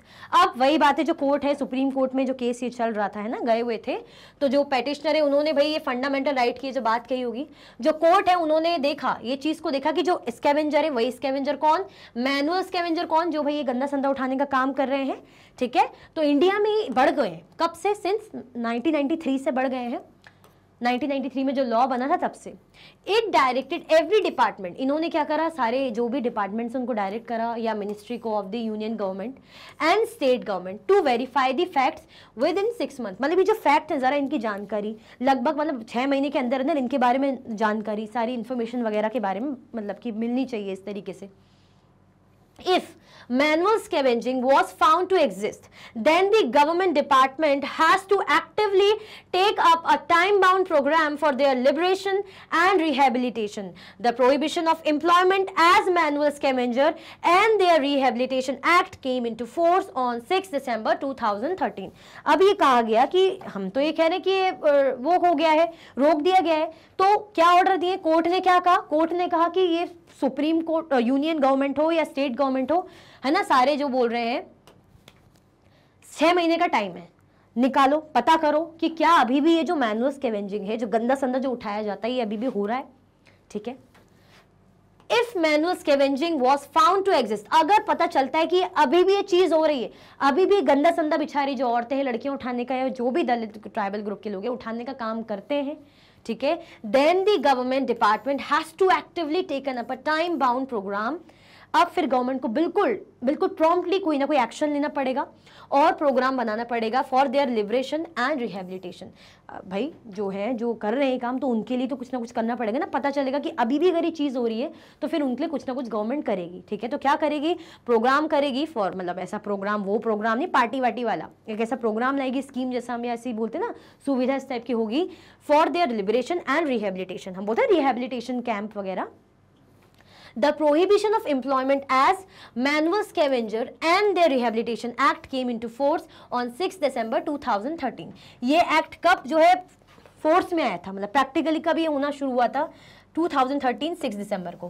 क्या नाम है, क्या है, पहले इसको मतलब समझो। Prohibit करना, रोकना, अब ये चीज नहीं करनी। तो prohibition of what, employment as manual scavenger. अगर कोई भी ये काम देते हुए दिख जाए, फॉर एग्जांपल गवर्नमेंट ने तो मना कर रखा है, लेकिन आपको ये दिख रहा है कि कोमल मैम ये काम दे रही है, तो बस मेरे खिलाफ फिर कार्रवाई भी हो सकती है। तो ये एक्ट क्या है, prohibition of employment as manual scavenger. अगर मैनुअल स्कैवेंजर के लिए एम्प्लॉयमेंट हो रहा है या कोई एम्प्लॉय आ रहा है, मतलब बन रहा है, इस तरीके का कुछ काम हो रहा है, तो उसके अगेंस्ट प्रोहिबिशन प्रोवाइडेड है और रिहैबिलिटेशन एक्ट है, ठीक है, रिहैबिलिटेशन उन्हें प्रोवाइड किया जाएगा। तो बेसिकली ये एक्ट किनके सेफ्टी के लिए, किनके फायदे के लिए है, ये उन लोगों के फायदे के लिए है जो मैनुअल स्कैवेंजर है, कि कहीं यहाँ कहीं भी ये लोग काम करते हुए ना दिख जाए, ऐसे जॉब्स को करते हुए ना दिख जाए, है ना। हमने देखा था ना कि सूखा सब कुछ इनको साफ करना, आप सोचो जरा, तो भाई बीमारी हो सकती है, जान जा सकती है, डिजीज हो सकती है, और तनख्वाह कितनी बहुत कम, लेकिन वो क्या करेंगे, यही उन्हें काम करना पड़ता है। क्लियर हुआ, आया समझ में, कोई कंफ्यूजन, दिक्कत तो नहीं। चलो, what do you understand by manual scavenging. Manual scavenging से आप क्या समझते हैं, मैनुअल स्कैवेंजिंग से आप क्या समझते हैं? चलो जो भी आप समझते हैं वो तो आप बताओगे मुझे। अभी तक लाइक शेयर किया कि नहीं किया, अभी तक आपने लाइक शेयर किया कि नहीं किया? फटाफट से लाइक शेयर करो भाई, फटाफट से लाइक कर दीजिए और शेयर कर दीजिए जल्दी जल्दी से, फिर इसका आंसर देखेंगे। मैनुअल स्कैवेंजिंग से क्या मतलब था, हमने पढ़ा था ना कि जो ह्यूमन वेस्ट है, एक्सक्रीटा, एनिमल्स वेस्ट, इनको उठाने का काम करते हैं, है ना, जो उठाने का काम किया जाता है उसको मैनुअल स्कैवेंजिंग कहते हैं। देखिए चलो, what do you mean by the term manual scavenging? It refers to the practice of removing human and animal waste, excreta, using brooms, झाड़ू से, है ना, जो इंसानों की गंदगी पड़ी रहती है, ह्यूमन वेस्ट या एनिमल वेस्ट, उसको झाड़ू से ऐसे उठाना, है ना। प्लेट्स वगैरह जो हम बोलते हैं ना, जैसे कचरा उठाते से प्लेट्स कभी लगाया होगा झाड़ू, भाई हम तो लगाते ही, झूठ क्यों बोलना, तो ऐसे साफ करते हैं, छुपाएंगे नहीं, सच बोलेंगे, ठीक है, करते हैं काम, करते हैं। मम्मी की हेल्प नहीं करेंगे क्या, ऐसे ही आ जाएंगे ऑफिस, हेल्प करके आते हैं, पता है, और जाके भी हेल्प करते हैं। अब आप बोलेंगे मैम अच्छे बनने के लिए तो कोई भी झूठ बोल देगा, नहीं, आप मेरी मम्मी से पूछ सकते हैं, अगर मेरी मम्मी कभी मिल जाए आपको तो, ठीक है। तो झाड़ू से ऐसे साफ करना, टिन प्लेट्स का यूज करना, एंड बास्केट्स यूज करना from dry latrines and carrying it on the head to the disposal ground, मतलब जहां पे फेंकते होंगे, डिस्पोज करते होंगे, सर पे उठा के उसको लेके जाना, ठीक है। तो मैनुअल स्कैवेंजिंग क्या होती है? It refers to the practice of removing human and animal waste, जो भी ह्यूमन और एनिमल वेस्ट पड़ा है उसको उठाना, यूजिंग ब्रूम्स, झाड़ू से उठाना, using tin plates and baskets from dry latrines and carrying it on the head to the disposal grounds. Clear? आया समझ में? चलो, मतलब उठाना, उठा के ले जाना और डिस्पोज कर देना। Reread the list of fundamental rights provided on page 14 and list 2 rights that this practice violates. हमें बोल रहे हैं रीरीड करो, फिर से रीड करना जो लिस्ट है, आपको फंडामेंटल राइट्स की लिस्ट दी गई है, किसमें? पेज 14 में दी गई है, और आपको लिस्ट करना है 2 rights that this practice violets, है ना। 2 राइट आपको बताने हैं जो इस प्रैक्टिस को वायलेट करता है, ठीक है, दैट दिस प्रैक्टिस वायलेट्स, जो ये जो प्रैक्टिस है, सॉरी, वायलेट कर रही है उन 2 राइट को। हम बोलते हैं ना किसी के मौलिक अधिकारों का खनन करना, तो ये जो प्रैक्टिस, जो काम कराया जा रहा है, वो जो जिस चीज को वायलेट कर रही है उसके बारे में। क्लियर? चलो, 2 rights that the practice of manual scavenging violates are right to equality और right to freedom। बिल्कुल भाई, अगर उनको इक्वल समझा जाता तो उनसे काम नहीं कराते, कोई भी करता, सिर्फ दलित और ट्राइबल ग्रुप के लोग ही क्यों, ठीक है। और राइट टू फ्रीडम, उनसे जबरदस्ती काम कराने वाले, आजादी नहीं उनको बोला जा रहा है कि आप ये काम करिए। क्लियर? चलो, Why did the Safai Karmachari Andolan file a PIL in 2003? What did they complain about their petition? What did they complain about in their petition? हमें बोल रहे हैं जो सफाई कर्मचारी ने आंदोलन किया था ना, फाइल करी थी PIL, मतलब सफाई कर्मचारी आंदोलन ने PIL फाइल करा था, जिसको पब्लिक इंटरेस्ट लिटिगेशन भी कहते हैं। तो हमें बोल रहे हैं कि what did they complain about their petition, है ना। हम बोल रहे थे कि ड्राई लैट्रिन्स इन सबको वो कराना, प्रोहिबिट करना, इनको रोकना, क्योंकि जिसके कारण डिजीज हो रही थी, बीमारियां हो रही थी, है ना। जो दलित औरतें या छोटी छोटी बच्चियां उठाने का काम करती थी तो उनको बीमारी लग सकती, तो उससे रिलेटेड बहुत सारी हमने प्रॉब्लम्स देखी थी। देखते हैं answer. The Safai Karamchari Andolan filed a PIL in 2003 to get manual scavenging ban. मतलब वो क्या चाह रहे थे कि ये जो स्कैवेंजिंग हो रही, जो ये काम करते हैं गंदा संदा उठाने का, ह्यूमन वेस्ट, एनिमल वेस्ट को उठाने का, इसे रोक दिया जाए। They complain that manual scavenging still existed and it continued in government undertakings like the railways. हमें बोल रहे हैं कि जो स्कैवेंजिंग है, मतलब हम बोल रहे हैं ना कि ये गंदा संदा उठाना, तो अभी भी ये चीजें चल रही हैं, तो इसको रोको। ये इस चीज के उन्हें केस फाइल करा था कि ये जो लोगों की भाई जान खतरे में रहती, बीमारी लग सकती उन्हें, ठीक है। तो they complain that manual scavenging still exist. ये जो मैनुअल स्कैवेंजिंग है अभी भी एग्जिस्ट करती है and it continued in government undertakings. और ये अभी भी गवर्नमेंट अंडरटेकिंग्स जैसे रेलवेज वगैरह में अभी भी चीजें हो रही हैं, इन्हें बुलाया जाता है काम करने के लिए, साफ सफाई करने के लिए। सोचो जरा। तो the petitioners sought enforcement of their fundamental rights. उन्होंने वही बात की होगी कि भाई जो हमारे फंडामेंटल राइट्स है उन्हीं की बात है ना, कि इक्वालिटी की बात है, फ्रीडम की बात है, तो फिर क्यों ये हो रहा है ना, ये अभी भी क्यों कराया जा रहा है, ठीक है। तो इसी के अगेंस्ट जो है केस करा था। फिर हमने देखा भी था कि कोर्ट ने क्या करा था कि 6 महीने के अंदर अंदर पहले तो लिस्ट या देखो, पता करो कहीं ऐसा हो रहा है। अगर ये अभी भी एग्जिस्ट कर रहा है, अभी भी चल रहा है, तो क्या होगा भाई, रिहेबिलिटेशन और लिबरेशन प्रोवाइड की जाएगी। किसको भाई, ऑब्वियसली जिनसे काम कराया जा रहा है, मैनुअल स्कैवेंजर को। क्लियर। चलो, What did the Supreme Court do on hearing their case 2005? Supreme court ने क्या किया था केस सुनने के बाद 2005 में, है ना, हुआ था ना जब ये केस, तो सुप्रीम कोर्ट ने क्या फैसला लिया था ये हमें बताना है। ये अच्छा है, तुरंत ही आपको रिकॉल हो रही है चीजें, बिल्कुल प्रॉम्प्टली, बहुत अच्छी बात है। चलो, The Supreme Court directed every department, ministry of the union and state governments to verify the facts stated in the PIL filed by the सफाई कर्मचारी आंदोलन। जो सुप्रीम कोर्ट है उसने क्या कहा, डायरेक्ट करा हर डिपार्टमेंट और मिनिस्ट्री को, है ना। सुप्रीम कोर्ट ने यही तो कहा था कि सारी मिनिस्ट्री या यूनियन स्टेट गवर्नमेंट को कि आप क्या करें, पूरे फैक्ट या पूरी इंफॉर्मेशन भाई ला के बताएं in the PIL file by सफाई कर्मचारी आंदोलन, ठीक है, वेरीफाई करें जो फैक्ट जो है। It stated that if manual scavenging was found to exist, और यही कहा था कि अगर जो मैनुअल स्कैवेंजिंग है होते हुए दिखती है, अभी भी काम चल रहा है, तो then the government department has to actively take up a time bound program for their rehabilitation and liberation। अगर ये काम अभी भी करते हुए दिख रहा है, यानी मैनुअल स्कैवेंजर अभी भी ये काम करते हुए दिख रहे हैं, तो प्रॉम्प्टली बिल्कुल जल्द से जल्द जो गवर्नमेंट है उनको प्रोग्राम सेट करना पड़ेगा। किस लिए, ताकि रिहेबिलिटेशन और लिबरेशन प्रोवाइड हो पाए। किसको प्रोवाइड हो पाए, मैनुअल स्कैवेंजर को। मैनुअल स्कैवेंजर कौन है, जो लोग गंदा संदा उठाने का काम करते, ह्यूमन वेस्ट, एक्सक्रीटा और एनिमल वेस्ट। क्लियर। चलो, सो इसी के साथ हमारा एक बहुत ही बेहतरीन सा और बहुत ही बढ़िया सा टॉपिक, जो काफ़ी लंबा था बट बहुत बहुत बहुत इंटरेस्टिंग था, और आपको समझ में आना चाहिए कि देखो कैसे कैसी सिचुएशन से जो दलित पीपल हैं, जो ट्राइबल पीपल हैं, गुजर के आए हैं, इवन अभी भी गुजरते हैं। तो अभी भी आपको क्या करना चाहिए, अब आपको समझ में आना चाहिए कि रिस्पेक्ट करें उनकी, है ना। ऐसा नहीं समझे कि अरे उनको रिजर्वेशन है, नहीं, बहुत सहाय और सहते भी होंगे, ठीक है। तो आई होप आपको ये टॉपिक बहुत बहुत बहुत अच्छे से समझ में आया होगा। तो इसी के साथ फाइनली टॉपिक की वीडियो एंड होती है। अगर आप और भी वीडियो के लेक्चर्स देखना चाहते हैं तो आप मैग्नेट ब्रेन्स के यूट्यूब चैनल, एप्लीकेशन और वेबसाइट्स देख सकते हैं। ई नोट्स और ई बुक्स के लिंक आपको डिस्क्रिप्शन बॉक्स में अवेलेबल है।